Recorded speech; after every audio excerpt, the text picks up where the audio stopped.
ماشاءاللہ اب میں پروگرام میں تھوڑی سی ترمیم کرتے ہوئے دعوت خطاب دے رہا ہوں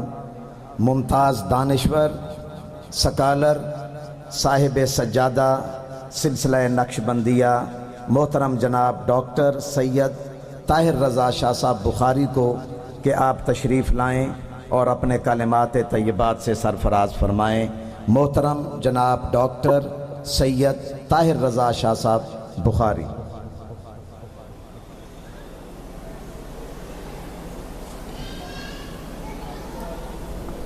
بسم اللہ الرحمن الرحیم۔ الحمدللہ رب العالمین، افضل الصلاۃ و اکمل السلام علی سید المرسلین خاتم النبیین قائد الغر المحجلین، ارسلہ بالحق بشیرا و نذیرا وداعیا الی اللہ باذنہ وسراجا منیرا۔ اما بعد، لائق صد اعزاز صاحب صدر، مشائخ اعظام، علماء کرام اور بالخصوص نیشنل مشائخ کونسل خواجہ محمد یار فریدی فورم اور خواجہ محمد یار فریدی ٹرسٹ اور آج کے اس وقیع اور عظیم الشان سیمینار کے روح رواں حضرت خواجہ غلام قطب الدین فریدی، میں اس عظیم الشان سیمینار کے انعقاد پر حضرت خواجہ صاحب کی خدمت میں ہدیہ تبریک اور ہدیہ محبت پیش کرتا ہوں۔ مجھ سے قبل ملک عزیز کے نامور نعت خان الحاج سرور حسین نقشبندی کلام اقبال سے اس ماحول کو مزین، منور اور معمر کر چکے ہیں۔ حضرت اقبال انگلینڈ جاتے ہوئے دہلی میں جب رکے تھے تو آپ حضرت سلطان المشائخ خواجہ نظام الدین اولیاء کی بارگاہ میں حاضر ہوئے تھے اور آپ نے آپ کی خدمت میں جو عقیدتوں اور محبتوں کا نذرانہ پیش کیا تھا وہ حضرت اقبال کے دیوان کے ماتھے کا جھومر ہے۔ آپ فرماتے ہیں کہ فرشتے پڑھتے ہیں جس کو وہ نام ہے تیرا، بڑی جناب تیری فیض عام ہے تیرا، ستارے عشق کے تیری کشش سے ہیں قائم، نظام مہر کی صورت نظام ہے تیرا، اور تیری لحد کی زیارت ہے زندگی دل کی، تیری لحد کی زیارت ہے زندگی دل کی، مسیح و خضر سے اونچا مقام ہے تیرا۔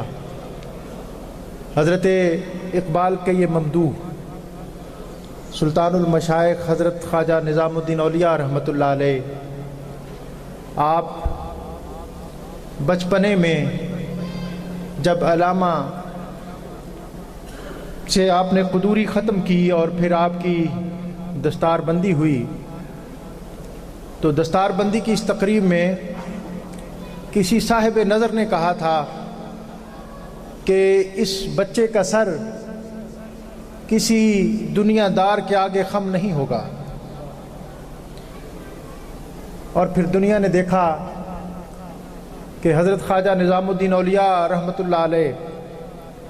جب حضرت بابا فرید الدین مسعود گنج شکر کی محبت میں دہلی میں بیتاب اور بے قرار ہوتے تھے اور ایک مسجد کی شکستہ چٹائی پر آپ پڑے ہوئے کہ اذان فجر سے قبل مسجد کے مؤذن نے سورہ حدید کی آیت پڑھی، الم یأن للذین آمنوا ان تخشع قلوبہم لذکر اللہ، کہ کیا ابھی ایمان والوں کے لیے وہ وقت نہیں آیا کہ ان کے دل اللہ کی یاد سے پگھل جائیں۔ حضرت خواجہ نظام الدین اولیاء جو اس وقت مولانا نظام الدین اور پھر مولانا نظام الدین بحاس تھے، آپ علوم اور فنون کے وہ عظیم مرتبے پر فائز تھے کہ دہلی میں آپ کی پائے اور آپ کی ٹکر کا کوئی اور عالم اور اسکالر نہیں تھا۔ لیکن اقبال نے کہا کہ پڑھ لیے میں نے علوم شرق و غرب، روح میں باقی ہے اب تک درد و کرب، کہ ابھی طبیعت کے اندر ایک بے قراری ہے، ایک بے چینی ہے اور ایک اضطراب ہے۔ اور پھر ہر نماز کے بعد آپ یا فرید یا فرید یا فرید کا ورد کرتے ہیں۔ زیارت نہیں ہوئی لیکن طبیعت مائل ہے، طبیعت ان کی طرف کھینچی چلی جاتی ہے۔ مؤذن کی اس ندا نے اور قرآن پاک کی اس آیت کے اثر نے حضرت خواجہ نظام الدین اولیاء کو اپنا سامان باندھنے کی طرف مائل کیا، اور آپ 40 دن کی طویل مسافت طے کرتے ہوئے حضرت خواجہ فرید الدین مسعود گنج شکر رحمۃ اللہ علیہ کی بارگاہ میں حاضر ہوئے۔ حضرت بابا فرید الدین مسعود گنج شکر کا روب تھا کہ مولانا نظام الدین بحاس آپ کی آواز گم ہو گئی، آپ کی زبان سے کوئی لمبا جملہ اور کوئی بڑی تقریر وارد نہ ہوئی، بلکہ آپ نے ایک مختصر سا جملہ کہا کہ حضور آپ کی زیارت کے لیے ایک عرصے سے طبیعت میں اشتیاق تھا۔ حضرت بابا فرید الدین مسعود گنج شکر نے آپ کو اپنی خانقاہ میں ٹھہرنے کے لیے جگہ عطا فرمائی، اور پھر روحانی، علمی اور دینی فیوز و برکات کا وہ عظیم خزانہ عطا کیا جو حضرت خواجہ نظام الدین اولیاء علیہ رحمہ کے توسط سے اس دنیا کو عطا ہوا۔ اور جس دن آپ نے آپ کو خلافت عطا کی، خرقہ عطا کیا، تو حضرت خواجہ نظام الدین اولیاء علیہ رحمہ کے متعلق حضرت بابا فرید الدین مسعود گنج شکر نے فرمایا کہ آج میں نے اس سرزمین پر وہ شجر بویا ہے، وہ تنور درخت، اس کی میں نے آج آبیاری کی ہے جس کے سائے کے نیچے ایک دنیا آرام کرے گی۔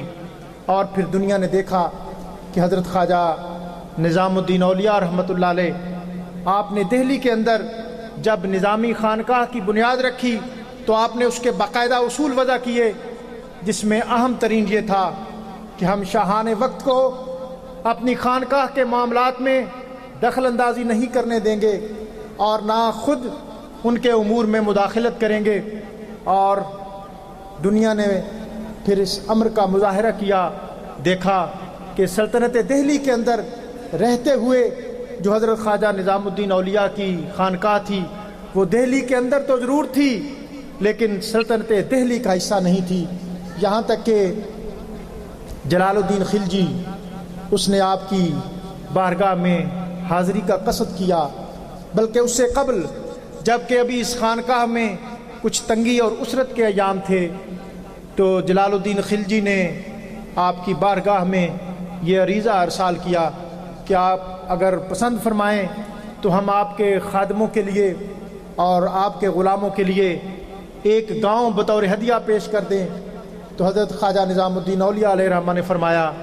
کہ مجھے اور میرے غلاموں اور میرے خادموں اور اس خانقاہ کے متوسلین کو تمہارے ہدیے اور تمہارے نذرانے کی کوئی ضرورت نہیں ہے۔ جلال الدین خلجی آپ کی خدمت میں حاضر ہونے کے لیے بےتاب ہوا اور حضرت آپ نے اجازت نہ دی۔ حضرت امیر خسرو کو اس نے ایلچی بنایا، اجازت نہ ملی، یہاں تک کہ اس نے اس بات کا اہتمام کیا کہ جس وقت حضرت خواجہ اپنی خانقاہ میں تشریف فرما ہوں اور عام زیارت کے لیے آپ وہاں موجود ہوں تو میں اس وقت حاضر ہو کر آپ کی زیارت کر لوں۔ امیر خسرو کہتے ہیں کہ میں اس مرحلے پر پریشان ہوا کہ جلال الدین خلجی اگر آپ کی اجازت کے بغیر آپ کی بارگاہ میں حاضر ہو گیا تو کہیں آپ اس پر ناراض نہ ہوں۔ حضرت امیر خسرو حضرت نظام الدین اولیاء کی بارگاہ میں حاضر ہوئے اور عرض کی کہ جلال الدین خلجی آپ کی بارگاہ میں حاضر ہونا چاہ رہا ہے۔ حضرت خواجہ نظام الدین اولیاء کو جب اس بات کا علم ہوا تو آپ فوراً پاک پتن کے لیے روانہ ہو گئے۔ جلال الدین خلجی کو جب اس بات کا پتہ چلا تو اس نے حضرت امیر خسرو سے باز پرس کی، تو حضرت امیر خسرو نے کہا کہ بادشاہ تیری نافرمانی سے مجھے جان کے جانے کا خدشہ ہے، لیکن سلطان الہند حضرت خواجہ نظام الدین اولیاء کی ناراضگی سے مجھے اپنے ایمان سلب ہونے کا خدشہ تھا۔ میں اس بات کو قطعاً گوارا نہیں کرتا کہ سلطان المشائخ حضرت خواجہ نظام الدین اولیاء کی بارگاہ میں کوئی مجھ سے سرے منہ کوئی غلطی ہو اور انحراف ہو۔ اقبال نے کہا کہ نکاح فقر میں شان سکندری کیا ہے، خراج کی جو گدا ہو وہ کیسری کیا ہے۔ حضرات، آج ضرورت اس امر کی ہے کہ ان صوفیاء اور ان اولیاء کے یہ علوم اور آپ کے احوال اور ان کی تعلیمات کو عام کیا جائے۔ اور آج وطن عزیز میں مذہب کے نام پر جو تشدد اور جو انتہا پسندی کے سائے اور جو عنوانات گڑے جا رہے ہیں، ان کو ختم کرنے کے لیے، ان کی بےخونی کے لیے ضروری ہے کہ صوفیاء کرام اور بالخصوص حضرت خواجہ نظام الدین اولیاء رحمۃ اللہ علیہ آپ کی ملفوظات اور آپ کی تعلیمات کے ابلاغ کو اور زیادہ مؤثر کیا جائے۔ میں بار دیگر اس وقیع سیمینار کے انعقاد پر حضرت خواجہ قطب الدین فریدی آپ کو مبارکباد پیش کرتا ہوں، ہدیہ تبریک پیش کرتا ہوں، ہدیہ محبت پیش کرتا ہوں، اور یہاں تشریف فرما تمام علماء و مشائخ اور حاضرین و سامعین ان تمام کی یہاں موجودگی کو ان سب کے لیے اور اس فورم کے لیے اور اس عظیم اور وقیع سیمینار کے لیے ایک اعزاز، سعادت اور خیر و برکت کا ذریعہ سمجھتا ہوں۔ بہت شکریہ۔ وآخر دعوانا الحمدللہ رب العالمین۔